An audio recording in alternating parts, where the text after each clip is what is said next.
కుర్చీ కోసం, అధికారం కోసం ఎంతకైనా తెగించేటువంటి మనస్తత్వం జగన్మోహన్ రెడ్డి దగ్గర నుండి క్రింది స్థాయి వరకు కూడా ఉన్నటువంటి పరిస్థితి. ఎందుకంటే గతంలో కూడా చూసాం, ఏదైతే అమరావతి మీద ఆక్రోశంతో టోటల్నే తగలబెట్టినటువంటి చరిత్ర వాళ్ళది. రైతు కష్టపడి 6 గాలం పంట పండిస్తే అటువంటి పంటలు కూడా తగలబెట్టినటువంటి చరిత్ర వైఎస్ఆర్సీపీది.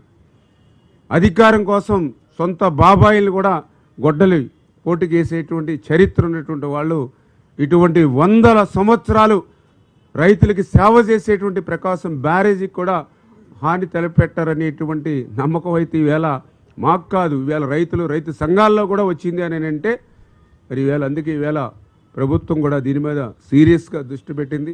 ఖచ్చితంగా దీని మీద ముమ్మరంగా దర్యాప్తు చేసి ఎవరైతే నిందితులు ఉన్నారో వాళ్ళందరి యొక్క మరి తప్పు చేస్తే కఠినంగా శిక్షించడమే కాకుండా భవిష్యత్తులో కూడా ఇటువంటి పునరావృతం కాకుండా ఏ రకమైనటువంటి చర్యలు తీసుకోవాలి ఇవన్నీ కూడా ఆలోచన చేస్తూ ఉన్నాం. ఏదైతే ఇప్పుడు కన్నయ్య నాయుడు గారు ఆయన కూడా తీసుకొచ్చి, ఎందుకంటే ఏదైతే ఆ కౌంటర్ వెయిట్స్ ఏవైతే డ్యామేజ్ అయ్యాయో మరి అది దగ్గర ఒక్కొక్క కౌంటర్ వెయిట్ కూడా 17 టన్నులు కౌంటర్ వెయిట్ అది. దాన్ని మళ్ళీ అది పూర్తిగా కాంక్రీట్ దింబలు గతంలో అయితే మరి అంత కాంక్రీట్ మళ్ళీ లేట్ అవుతుందనేటువంటి ఉద్దేశంతో ఐరన్తో మిక్స్ చేసుకుని బాక్స్ కింద ఐరన్ బాక్స్ వేసి అందులో కాంక్రీట్ వేసుకుని సేమ్ అదే 17 టన్స్కి మళ్ళీ ఇప్పుడు కౌంటర్ వెయిట్లు వేసుకుని మరి ఆల్రెడీ స్టార్ట్ అయ్యింది. ఇవాళ రేపట్లో అది కూడా కంప్లీట్ చేసి మరి ఆ కౌంటర్ వెయిట్ను కూడా బిగించడానికి మరి వీళ్ళు కూడా కన్నయ్య నాయుడు గారి నేతృత్వంలో, ఎందుకంటే మేము ఏ చిన్న రిస్క్ కూడా తీసుకోకుండా, ఎందుకంటే మొన్న కూడా మీరు చూశారు తుంగభద్ర దగ్గర ఆ రోజు అక్కడ గేటు కొట్టుకుపోయినటువంటి పరిస్థితుల్లో 105 టీఎంసీల నీరు ఆ రోజు తుంగభద్రలో మేము కష్టపడి నిల్వ చేస్తే మరి ఆ గేటు కొట్టుకుపోవడంతో ఆ నీరంతా కూడా వృధాగా క్రిందికి పోతున్నటువంటి దశలో అప్పుడున్నటువంటి కర్ణాటక ఉన్నటువంటి స్వయంగా అక్కడ ఉప ముఖ్యమంత్రి గారు కూడా చెప్పారు, ఏదైతే మళ్ళీ మొత్తం వాటర్ అంతా కూడా బయటికి పోయిన తర్వాతే గేట్ని అమర్చేటువంటి పరిస్థితి ఉంటుంది.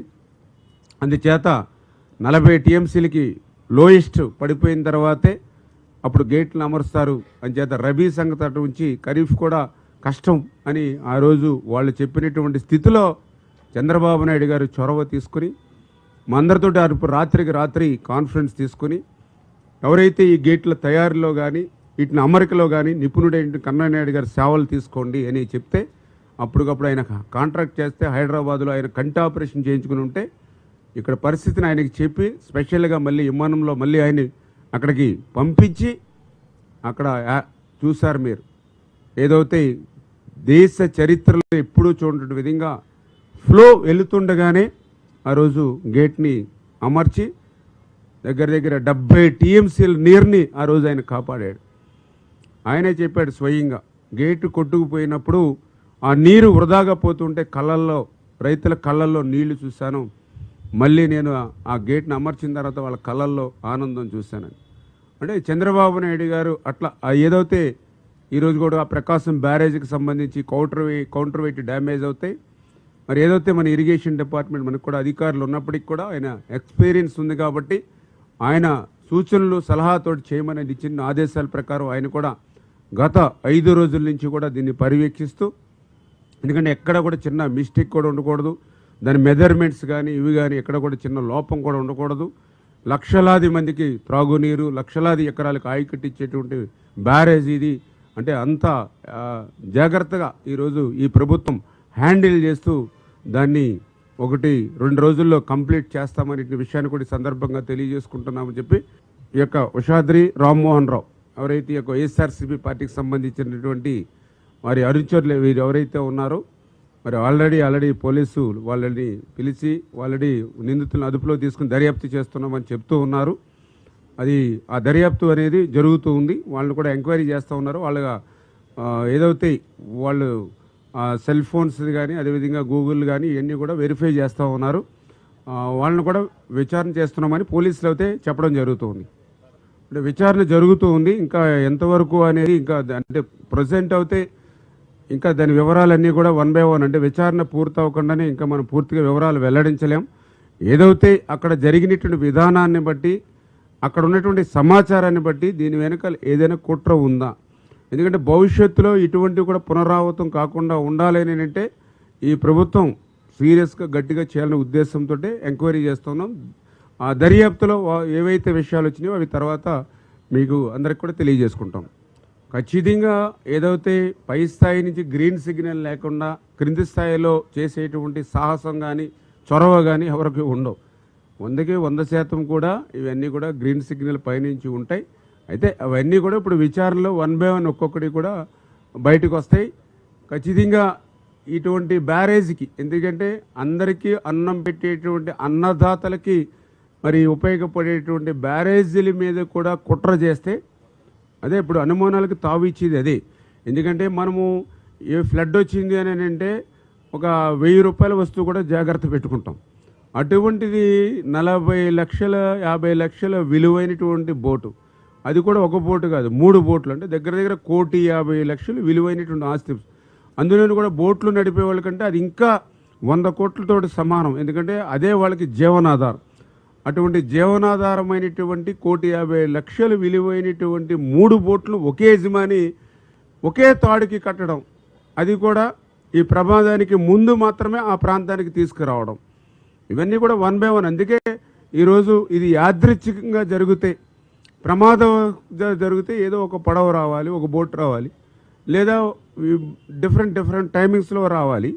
అందుకనే ఇవన్నీ కూడా మనం ఏ కోణం ఉన్నప్పటికీ కూడా, అంటే ఇది రాజకీయపరమైనటువంటి కక్షతో కాకుండా ప్రకాశం బ్యారేజీని సేఫ్టీగా ఉంచవలసిన బాధ్యతగా మేము దర్యాప్తు చేస్తూ ఉన్నాం. అదే ఇప్పుడు అనుమానాలు తావిచ్చేది అదే. ఎందుకంటే గతంలో కూడా ఒక బోట్ను కూడా ఆ రోజు ఉద్దేశపూర్వకంగానే పంపించి ఆ రోజు వాటర్ లెవెల్ పెంచి ఆ రోజునటువంటి ప్రతిపక్ష నాయకుడు ఇండి ములిగిందనేటువంటి ప్రయత్నం కోసం ఆ రోజు బోట్ను పంపించేదైతే ప్రకాశం బ్యారేజీకి నష్టం వస్తుందని తెలిసినా కూడా వాళ్ళు రాజకీయంగానే నిర్ణయం తీసుకుని ఆ రోజు ఎవరైతే చంద్రబాబు నాయుడు గారు నివాసం అద్దె ఇంట్లో ఏదైతే నివాసం ఉంటూ ఉన్నారో ఆ ఇంటిని కూడా నీరు తాకాలనే ప్రయత్నం చేశారు. అందుకనే వాళ్ళ చరిత్రను బట్టి, ఎందుకంటే ఒక ఘనమైనటువంటి మంచి చరిత్ర ఉంటే జనరల్గా అంత అనుమానాలు కానీ ఇటువంటివి వచ్చినా 1-2 సార్లు ఆలోచిస్తారు, మాట్లాడతారు దాని గురించి.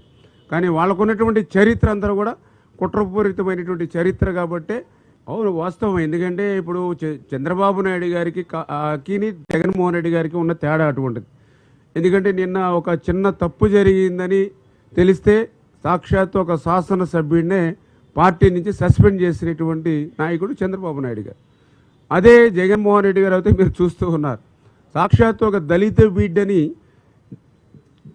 అత్యంత దారుణంగా హత్య చేయడమే కాకుండా ఆ డెడ్ బాడీని సైతం డోర్ డెలివరీ చేస్తే ఆయనకి సన్మానాలు సత్కారాలు బస్సుల్లో కూర్చోబెట్టుకుని మంతనాలు జరుపుతాడు జగన్మోహన్ రెడ్డి గారు.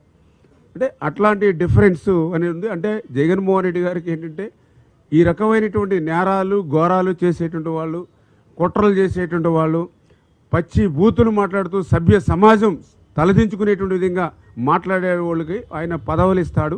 ఆ రోజు అధికారంలో ఉంటే మంత్రులు, లేకపోతే సీట్లు, ఈరోజు పార్టీ పదవులు. అంచేత వాళ్ళకి ఉన్నటువంటి పార్టీలో ఇటువంటి వాటికి పాల్పడితేనే వాళ్ళకి మార్కులు పడతాయి. చంద్రబాబు నాయుడు గారంటే కష్టపడితేనే మార్కులు పడతాయి, ప్రజలకి సేవ చేస్తేనే మార్కులు పడతాయి. అక్కడ ఇటువంటి సమాజ సంఘ వ్యతిరేక శక్తులుగా, సంఘ విద్రోహ శక్తులుగా పనిచేస్తేనే అక్కడ మార్కులు పడతాయి. ఆ కోణంలోనూ కూడా వాళ్ళు పనిచేసి ఉండొచ్చు క్రింది స్థాయి నాయకులు.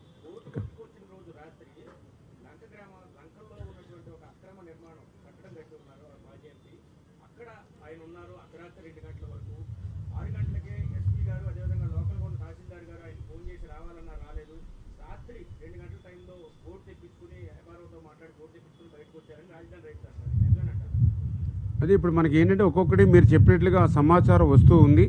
ఏదైతే లోకల్గా ఉన్నటువంటి రైతులు కానీ వీళ్ళు కానీ ఇట్లా ఉద్దేశపూర్వకంగా ఉంది అనేదే వాళ్ళందరూ కూడా వెళ్ళవిచ్చేయండి. అన్నీ కూడా మేము దర్యాప్తు చేస్తున్నాం. ఆ దర్యాప్తు జరిగిన తర్వాత ఏంటి వాస్తవాలు అనేది మళ్ళీ మీకు కూడా తెలియజెప్తాం.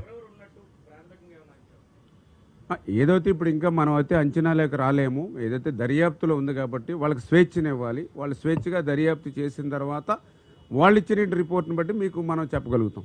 Thank you.